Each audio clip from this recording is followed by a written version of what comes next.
नमस्कार। 42 वर्षीय व्यक्ति हैं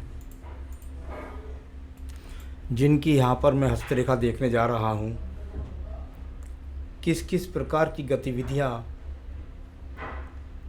आपके हाथ की रेखाओं में, आपके हाथ के पर्वतों में, आपकी उंगलियों पर हैं, इन सबको मैं क्रम से बताने वाला हूँ और उनके फलों को बताने वाला हूँ। सबसे पहले बात कर लेते हैं आपके हाथ की सबसे छोटी उंगली, कनिष्ठा उंगली जिसको बोलते हैं। वह जब सूर्य की उंगली के प्रथम पर्व तक पहुंच जाती है तो सामुद्रिक विज्ञान के अंदर इसे सर्वश्रेष्ठ उंगली बोलते हैं। निर्णय शक्ति इन लोगों की मजबूत होती है, भाषा शैली इन लोगों की मजबूत होती है, समय में यानी जो जीवन का ज़्यादा समय लोग व्यतीत नहीं करते और कहीं ना कहीं से अपने टारगेट से अपने जीवन के साधनों को बनाते रहते हैं। आइए बात करते हैं इनके प्रथम पर्व, मानसिक पर्व के बारे में। तीनों पर्व में प्रथम पर्व ये आपकी मानसिक मजबूती के लिए जाना जाता है। इस पर किसी भी बुरी रेखाओं का प्रभाव न होना, व्यक्ति मानसिक रूप से मजबूत है। व्यक्ति किसी से, अगर मैं कहूँ तो किसी के चढ़ाने से या ऐसे कहने से कि भी आप फालतू बात बोल दो किसी को, तो ऐसी भाषा शैली का प्रयोग नहीं करता है। श्रवण शक्ति मजबूत होती है।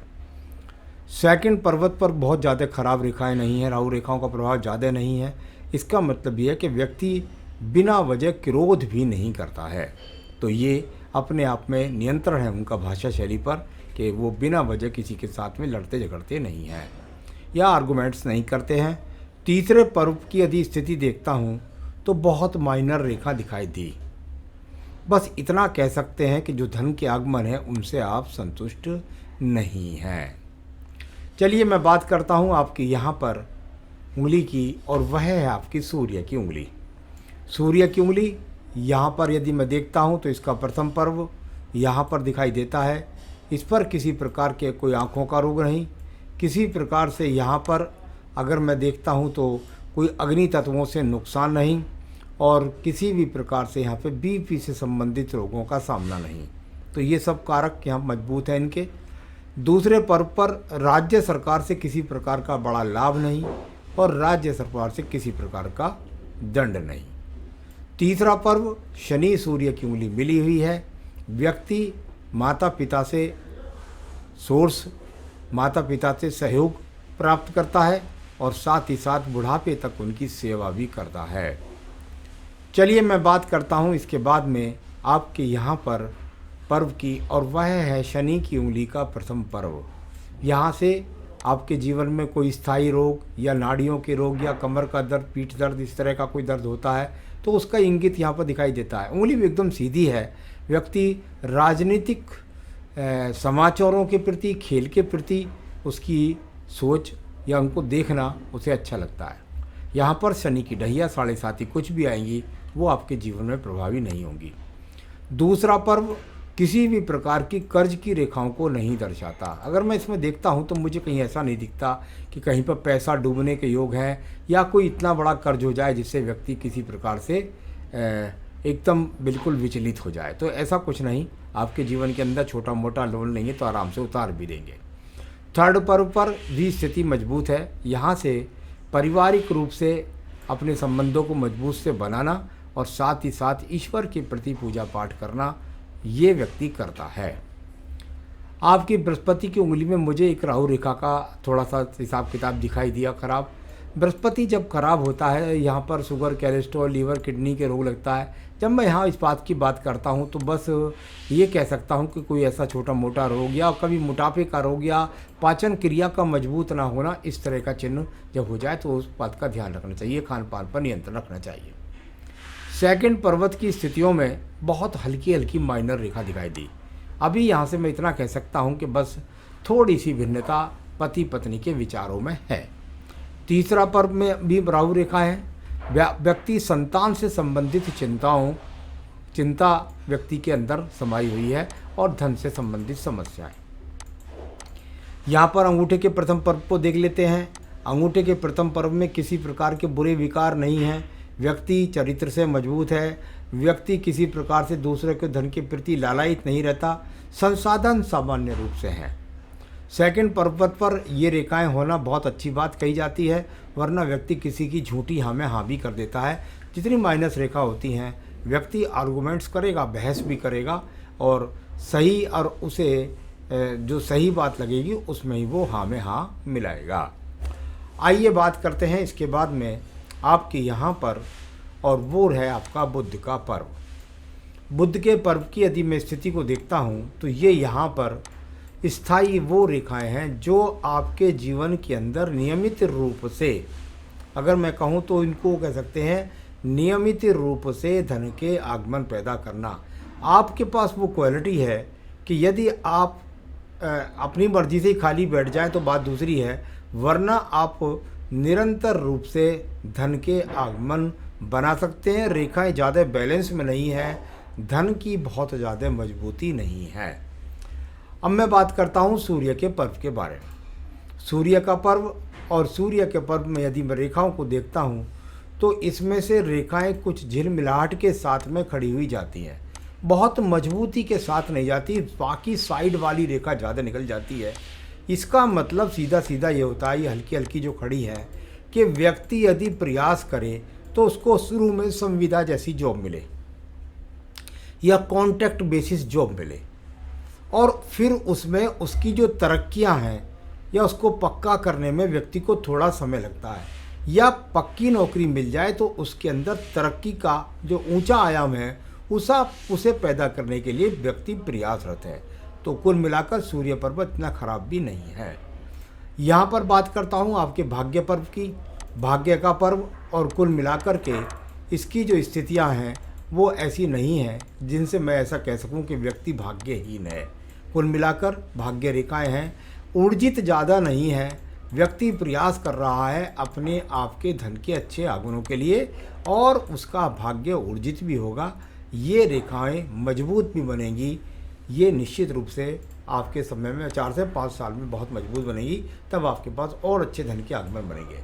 आइए बात करते हैं आपके बृहस्पति पर्व के बारे में। बृहस्पति का पर्व यहाँ से तो सामान्य दिखाई दिया, अब नीले इंक में देख लेते हैं थोड़ा सा। यहाँ पर देखिए, ये तो मल्टी टैलेंटेड रेखा है। इन रेखाओं का होना अनिवार्य इसलिए है कि व्यक्ति बुद्धि का इस्तेमाल करे। जो खड़ी रेखाएं होती हैं इनको कहते हैं कि भाई ईश्वर के प्रति आस्था रखना, खान पान के प्रति रुचि होना और साथ ही साथ भक्ति भाव होना। दान पुण्य भी व्यक्ति करता है, इस तरह की रेखाएं मानी जाती हैं। तो ये ठीक ठाक हैं, बहुत अच्छे चतुर्भुज नहीं बना रही, मुझे यहाँ पर दिखाई नहीं दे रहे। तो कुल मिलाकर ये जीवन में अच्छे योगों को ही बृहस्पति है, कोई खराब बृहस्पति यहाँ पर नज़र नहीं आ रहा। यहाँ पर हृदय रेखा की बात कर लेते हैं।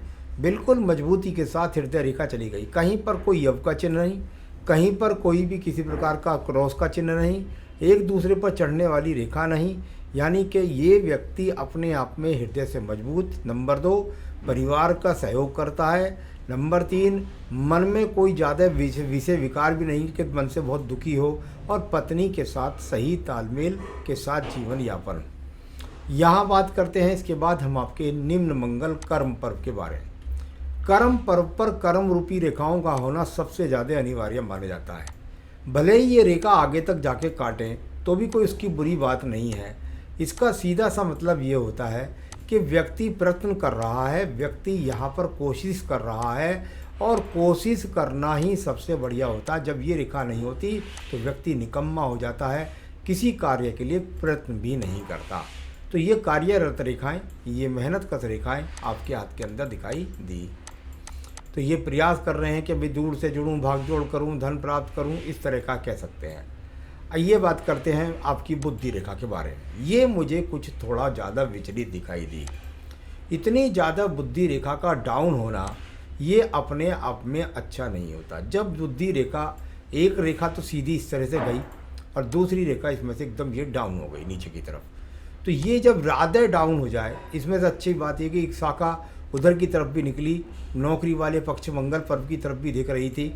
तो ये कभी कभी जब इतनी डाउन रेखा दूसरी साथ में होती है, व्यक्ति विचारों में खो जाता है, बिना वजह की बातों में खो जाता है, जैसा कुछ होता भी नहीं है जीवन में उसके बारे में ज़्यादा सोच विचार लगने लगता है, ये हो जाएगा तो वैसे हो जाएगा, या कुछ ना कुछ ऐसा अधिक सोचना, जिसकी वजह से खामोखा परेशान हो जाता है। द्वितीय मंगल पर्व की रेखाओं के बारे में बात कर लेता हूँ। ये द्वितीय मंगल पर्वत की रेखाएं आपके पास में बहुत ज़्यादा, अगर मैं देखूं तो यहाँ पर थोड़ा सा दिखाई पड़ रही हैं। बस थोड़ा सा वाहन तेज़ ना चलाएं, किसी से झगड़ा झंझट ना करें। अब बात करते हैं हम आपके पास यहाँ पर बुध रेखाओं के पहले आपके चंद्र पर्वत के बारे में। चंद्र पर्वत की गतियों को यदि मैं देखता हूँ तो यहाँ पर किसी प्रकार का कोई बुरा प्रभाव नहीं दिखाई देता। ये जो रेखा यहाँ से चल रही हैं आपकी भाग्य रेखा से चंद्र रेखा का संबंध ज़्यादा बना रही हैं। इसका मतलब क्या है? इसका मतलब ये है कि व्यक्ति अपने जीवन के अंदर बहुत प्रयास कर रहा है, किसको बनाने के लिए? भाग्य को बनाने के लिए। तो ये भाग्य को बनाने के लिए चंद्र पर्वत पर अगर संबंध बनाती हैं तो चिंताओं के साथ साथ व्यक्ति के जीवन में भाग दौड़ का भी संबंध बनाती है। इसमें से कुछ शाखाएं बुध पर्वत की तरफ भी जाने का प्रयास करें, यानी व्यापार से संबंधित तो कोई बहुत ज़्यादा मजबूती नज़र नहीं आती। यदि व्यापार ऐसा है कि जिसमें भाग दौड़ है, जिसमें आप एक्सपोर्ट इंपोर्ट जैसा जोड़ते हैं, तो उसमें कुछ लाभ मिलने की संभावना है। लेकिन चंद्र पर्वत पर गति ज़्यादा है तो अभी उतनी मजबूती नहीं कह सकता वर्तमान में, क्योंकि ऐसा मैं नहीं कहता कि सारी उम्र रहने वाली हैं। तो ये इस तरह की ज़्यादा गतिमान रेखाएं व्यक्ति को भागदौड़ ज़्यादा कराती हैं, टेंशन्स ज़्यादा देती हैं, इस प्रकार का योग है। केतु पर्वत से किसी बड़ी बीमारी का योग नहीं। यहाँ पर बात करते हैं आपकी भाग्य रेखा के बारे में। भाग्य रेखा की यदि मैं बात करता हूँ तो ये रेखा यहाँ से जाती हुई जहाँ आपका 42वां वर्ष बनता है, ये चली गई सीधी आगे तक, ये परिवार से सपोर्ट मिला और ये सीधी चली गई जहाँ ये 35 और ये इसके बाद ऊपर जाने वाली रेखा 35 के बाद 42। फिर भी मैंने अगर दोनों तीनों चित्रों में देखा है तो जो 42 वर्ष या लगभग ये समझ लीजिए 45 वर्ष तक, 35 से 45 वर्ष बहुत स्लो है, बहुत हल्का है। अगर इसको देखते हैं तो ये हल्का सा प्रतीत होता है, यानी लाइन नहीं बदलनी है, जो भी चीज़ है उस पर ही आपको रहना है। इसमें कैसे ऊर्जा भरें जो धन के अच्छे आगमन बने, बस इसकी भाषा शैली ऐसी है, क्योंकि ये बहुत मंद है यहाँ पर। अभी मैं इसको देखता हूँ तो लगभग ऐसा लगता है कि 2-3 साल और इसी मंद गति में रहेगी। इसके लिए पूजा पाठ कर लेंगे, रत्न पहन लेंगे तो ये ऊर्जित हो जाएगी। जितनी गहरी दिखाई पड़ेगी, जितनी मजबूत दिखाई पड़ेगी, उतने धन के अच्छे आगमन बनेंगे। यानी भाग्य होते हुए भी धन के आगमन से आप संतुष्ट नहीं हैं, या कोई प्रमोशन या कोई अच्छी तरक्की या अच्छे धन के आगमन। तो ये इस तरह का यहाँ पर सब जगह से मिटा हुआ स्वरूप का अभी 2 से 3 साल भी मुझे दिखाई पड़ता है। मंगल रेखा साहसिक रेखा ये आपके पास है, इसको कर्म रेखा भी बोल देते हैं, या यहाँ पर एक तरीके से कहूँ तो बजरंगबली रेखा बोल देते हैं।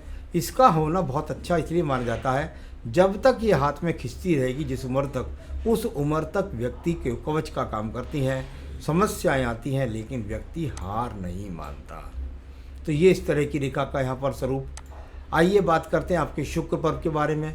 संसाधनों का शुक्र पर्व, किसी प्रकार का पति पत्नी में कोई झगड़ा नहीं है, किसी प्रकार के बहुत ज़्यादा लग्जीरियस जीवन नहीं है। सामान्य सा शुक्र सामान्य संसाधन दर्शाने वाला होता है। तो ये इस तरह का यहाँ पर आयु रेखा आपको दिखाई देगी कि यहाँ खत्म हो गई। अगर इसको देखूँ तो ये लगभग ऐसे समझिए कि 72 वर्ष के आसपास, लेकिन इसके साथ लग गई है कवच रेखाएं दोनों साइड से, यानी एक ये कवच रेखा ये सामने लगी। तो इसको तो मैं अभी गणित केवल 78 वर्ष तक का बोलता हूँ, लेकिन ये रेखाएं आगे भी बढ़ती रहती हैं, या आगे जाकर आज समय में ये भाग्य रेखा के साथ में और भी जुड़ सकती है। तो ये बहुत आगे तक की, अभी मैं 78 वर्ष तक की आयु उसको बोलता हूँ। तो चलिए, आयु के बारे में किसी की बात पर विश्वास भी ना करें, ये ईश्वर की देन है। तो ये तो मैंने आपका सारे हाथ की जो भी रेखाएं थी, जो उनके बारे में फल थे, उनको बोला। पूरे हाथ में यदि मैं देखता हूँ तो मुझे एक पूरे हाथ का निचोड़ नज़र आता है, और वह नज़र आता है विचलित होना। देखिए, आपका भाग्य रेखा कुछ स्लो है यहाँ पर वर्तमान में। हाँ, धन के आगमन आ रहे हैं, उतने संतुष्ट नहीं हो रहे जितने आप होना चाहते हैं। उस पर कोई ज़्यादा चिंता करने की ज़रूरत नहीं है। आगे रेखाएं अच्छी भी बनी है, और अब ऊर्जित कैसे करें जो आप मानसिक रूप से भी मजबूत रहें और साथ ही साथ आपके भाग्य ऊर्जित हो। इसके लिए मैं आपको ज़रूर कहना चाहूँगा कि आप रोज़ाना अपनी पूजा पाठ से पहले, सबसे पहले मैं आपका रतन बता देता हूँ कि देखिए, आप इस उंगली के अंदर एक बेहतरीन सा पुखराज पहन लीजिए। जितनी जल्दी पुखराज पहनेंगे उतनी जल्दी धन के अच्छे कारक बनेंगे, उन्नति मिलेगी, प्रगति मिलेगी, प्रमोशन मिलेगा। ये सब चीज़ें आपके पास में जीवन में आएंगी। तो पुखराज आप चाहें तो मुझसे मंगा सकते हैं, मैं आपके स्थान तक पहुंचा सकता हूं। दूसरा मैं आपको कहूँगा कि आप अपनी पूजा पाठ के अंदर संकट नाशन गणेश स्तोत्र के साथ में रोज़ाना यदि आप अपने पूजा के अंदर इसके साथ में आप श्री राम रक्षा स्तोत्र जोड़ सकते हैं, या इसके साथ में आप राम रक्षा स्तोत्र नहीं जोड़ना चाहते तो श्री सूक्तम के साथ लिंगाष्टकम पढ़िए। श्री सूक्तम के साथ लिंगाष्टकम वो पढ़ें, संकट नाशन गणेश स्तोत्र पढ़ें, श्री सूक्तम के साथ लिंगाष्टकम पढ़ें। ये 3 पूजा करिए, देखिए आपके जीवन में उन्नति और प्रगति की रेखाएं बहुत मजबूती से उठेंगी और आप धन धान्य को प्राप्त होंगे। नमस्कार।